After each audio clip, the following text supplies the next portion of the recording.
Ayan. Sa desktop o the desktop computer of former Bulacan 1st District Assistant Engineer Bryce Hernandez contains file that can support claim against senators, aray, and congressmen allegedly involved in the flood control controversy. Ang sabi nga naman ho ni Bryce Hernandez, mga kababayan, is bigyan nyo ako ng pagkakataon na mahawakan ko yung cellphone ko. Di ba? Yang mga, nako, meron pa ho sigurong mga senador na mga kinakabahan din ho, mga kababayan. Bakit? Kasi hindi lang daw yung dalawa ang sasabit eh. Meron pa daw hong ibang mga senador, mga kababayan, ang posibleng sumabit dito sa mga ghost project at dito sa mga kuntsabahan. Sino-sino kaya iyan, no? Tapos ayan, pinuntahan yung bahay ni Bryce Hernandez ng CIDG, tama ba ako, CIDG? Para humagilap ng mas maraming ebidensya. Sabi ni Odi Lenon, Attorney Fortun pala, lawyer ni Bryce. At ako ho, mga kababayan, although alam ko, sangkot itong si Bryce.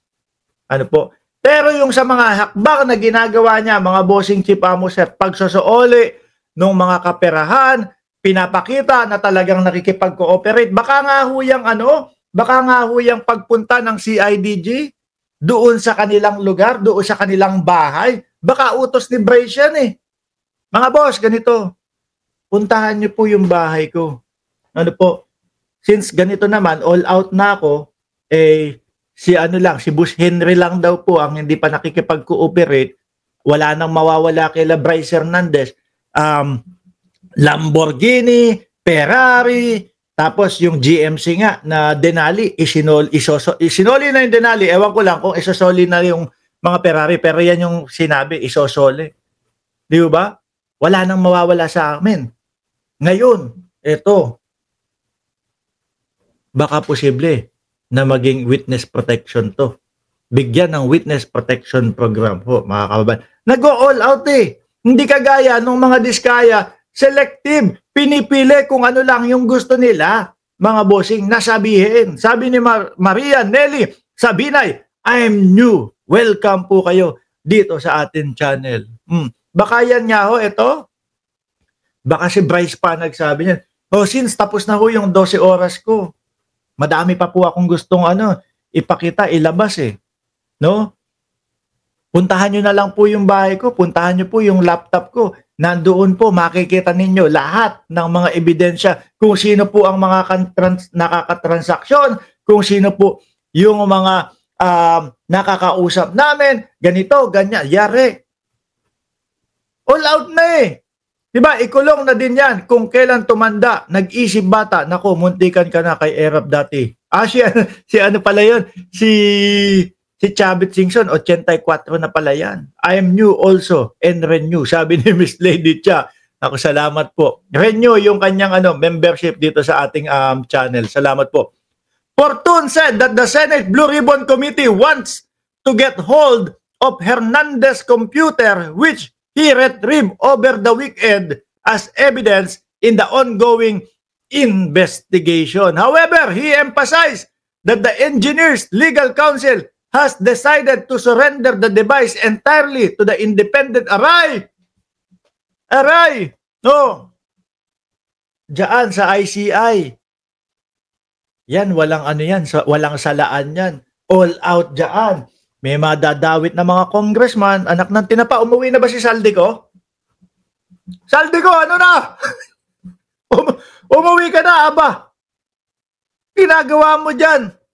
Umuwi ka, magpaliwanag ka. Anak ng tinapa. However, he emphasized that the engineer's legal counsel has decided to surrender the device entirely to the Independent Commission for Infrastructure to ensure impartiality. At nasabi, mga kababayan, nung isang mayor, mas may kredibilidad o mas posible na maging witness itong si Bryce Hernandez. May bago ng meaning ang DDS, Boss Mark. Duterte, Diskaya, supporter. Tingin ko nga. Sabi nga ng mga DDS sa pangunguna ni Senator Rodante Marcoleta, kung hindi ako nagkakamali, siya yung nagsabi nun. Di ba? Protect at all costs. Hindi, sinabi ng mga DDS, protect at all costs daw ho, mga bossing, yung mga Diskaya. Si Marcoleta naman, nagtatanong pa kung meron daw ho na mga bulletproof yung mga Diskaya. At si Marcoleta ang nagpapasak at gustong-gusto na mapasok sa Witness Protection Program itong mga Diskaya. Ayun ho ang mga kababayan. Biruin mo, doon sa kanyang hearing sa Senate Blue Ribbon Committee, 2022 hanggang 2025 lang ang gustong pag-usapan. Boss, paano naman yung ibang nangurakot nung 2016 o 2022? Diba? Dapat all out yan, lahat-lahat yan. Kaya doon, sabi ng mamamayang Pilipino, hindi pwedeng maging state witness yung mga Diskaya. Kasi selective lang ang ginagawa nila. Meron lang silang gustong ilaglag. Pero yung nilalaglag nila, nung tinanong na sila doon sa Congress, wala po kaming direct na pakikipag-ugnayan kay Martin Romualdez. Aray ko. Bryce Hernandez computer has evidence versus Solon will go to ICI, says lawyer. Yare. Kaya Marcoleta, for the third time, kung uulitin mo na naman, ligtas ka na.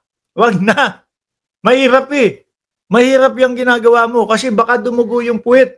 Baka dumugo. No, yun nga. Sabi ko sa inyo, wag ipilit. Baka dumugo, mga bossing. Ngayon ho, nasa na ba tayo?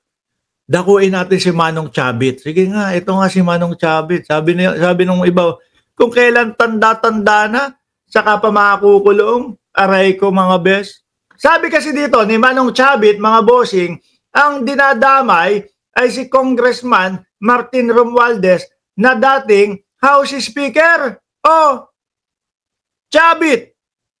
Sabi niya dito, mass rioters, claimed they were paid by Martin Romualdez at ang First Lady din.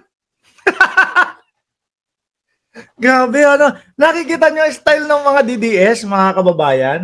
Wala, basta boka-boka, basta sabihin mo yung mga pangalan niyang mga yan. Okay na yun. Bakit? Kasi may mga DDS na yung mga DDS, daw yun?